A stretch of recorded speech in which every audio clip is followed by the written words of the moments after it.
شب جمعہ کو جمعرات سے ہی لوگوں کے میسیجز شروع ہو جاتے ہیں اور جمعے کی مبارکباد دینے کا ایک رواج ہے، تو اس کی کیا حقیقت ہے؟ جمعۃ المبارک ایک عظیم دن ہے اور بابرکت دن ہے، جس دن کے اندر برکتیں رحمتیں ہی اللہ کی چھمچم برستی ہیں، دنوں کا سردار ہے، اس کو عید بھی کہا گیا ہے۔ یہی جمعہ فقراء اور غرباء کے لیے، اس کو نماز جمعہ کو ان کے لیے وہ حج قرار دیا گیا ہے، سبحان اللہ۔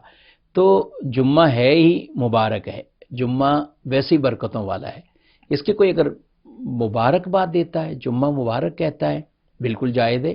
شرعاً اس کی کوئی ممانعت کی دلیل نہیں ہے، یہ بالکل جائز ہے۔ یہ ایک دعائیہ کلمات ہیں، ایک دعائیہ کلمات ہیں کہ آپ نے کسی دوسرے کے لیے آپ نے کہ آپ کے لیے اس دن میں برکتیں ہوں، تو دعا دی آپ نے، اچھی دعا دی ہے۔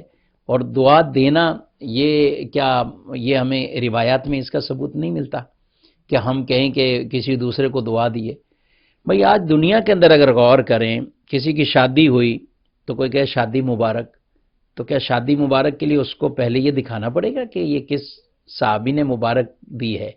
اچھا آپ کے یہاں کسی کی جاب لگتی ہے تو نوکری مبارک، اچھا جی آپ کے کوئی انعام نکل آیا، انعام مبارک، اچھا کوئی اور خوشی ملی تو یہ مبارک، کاروبار میں کوئی اچھی ترقی ہے تو یہ مبارک، تو یہ کتنی مبارکیں آپ دیتے ہیں؟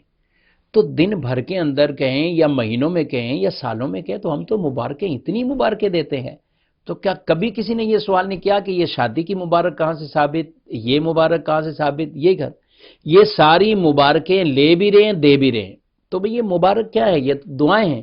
تو جب اتنی مبارکیں یہ لے رہے ہیں، قبول کر رہے ہیں، تو جمعہ کی مبارک بھی قبول کیجئے، بلکہ یہ دعا برکت کی لیجئے بھی، اور دوسروں کو بھی جمعہ مبارک یہ آپ کہیے اور یہ دعا دیا کریں۔ بہرحال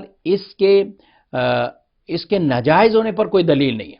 اگر کوئی یہ دعویٰ کرتا ہے کہ اس کے ناجائز ہونے پر، تو پھر اس سے سوال ہے کہ آپ ذرا اس کے ناجائز ہونے پر کوئی ایسی نص بیان کریں، ایسی دلیل بیان کریں۔ محض یہ نہ کہیں کہ یہ عمل چونکہ وہاں نہیں ہوا تھا تو اس لیے یہاں نہیں ہوا۔ آپ صحابہ کرام علیہ مردوان کا نام لکھتے ہیں، آپ لکھتے ہیں رضی اللہ عنہ، تو میں آپ سے پھر یہی سوال کروں گا، حضرات صحابہ کرام علیہ مردوان سے آپ مجھے یہ ثابت کر کے بتائیں کون کن کے نام لکھتا تھا اور کیسے آگے وہ رضی اللہ عنہ لکھتا تھا۔ ٹھیک ہے، آپ کہیں گے یہ بعد میں رائج ہوا، جب جب نام آتا ہے تو ہم کہتے ہیں تو یہ ابھی جاری ہوا، رائج ہوا۔ تو بھئی یہ بھی کیا ہے؟ ایک اچھا عمل ہے، یعنی آپ نے ان کے لیے رضی اللہ عنہ لکھا، اولیاء کا ذکر کرتے ہیں رحمت اللہ تعالی علیہ، یہ لکھتے ہیں، تو کیا اس کے لیے خاص طور پر کوئی صحابی کا قول بتانا ہوگا یا حدیث بتانا ہوگا؟ اس کے لیے ہمیں حصول ایک روایت میں واضح طور پر بیان کر دیا گیا، ما رأى المسلمون حسنا فهو عند اللہ حسن، مسلمان جسے اچھا جانتے ہیں اللہ کے نزدیک بھی وہ حسن ہے، وہ اچھا ہے۔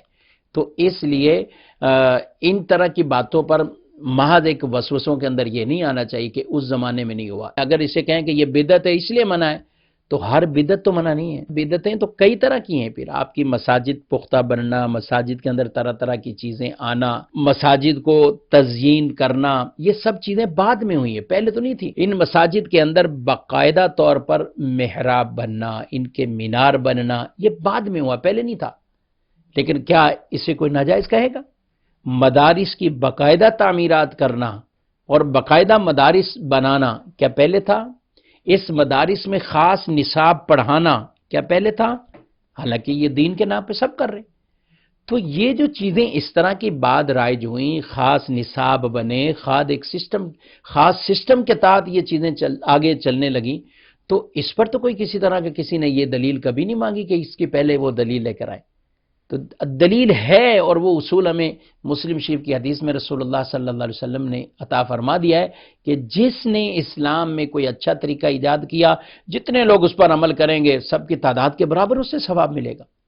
تو اب اگر کوئی جمعہ مبارک کہتا ہے اور اس کو کوئی ایسا لازم بھی نہیں سمجھتا کہ یہ کوئی واجب ہو گیا یا سنت ہے، ایسا کوئی بھی نہیں سمجھتا، ایک اچھی بات ہے اور طور پہ لوگ اس کو جاری کرتے ہیں اور کہتے ہیں، میسیجز کرتے ہیں، تو لہذا ان کو منع نہیں کیا جا سکتا اس سے۔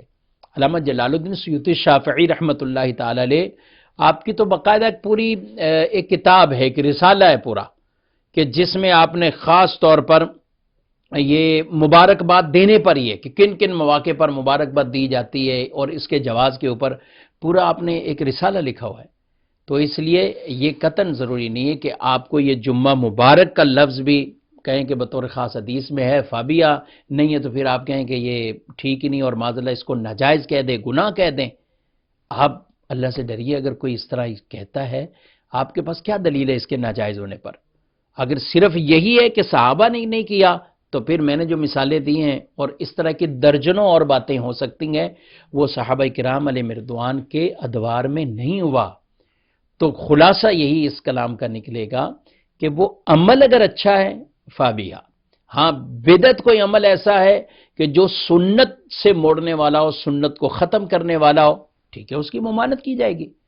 لیکن یہاں تو کوئی ایسی بات نہیں ہے، یہ تو دعا ہے۔ تو جس طرح آپ شادی مبارک یہ کہتے ہیں اور وصول کرتے ہیں، تو جمعہ مبارک بھی کہنے میں کوئی حرج نہیں۔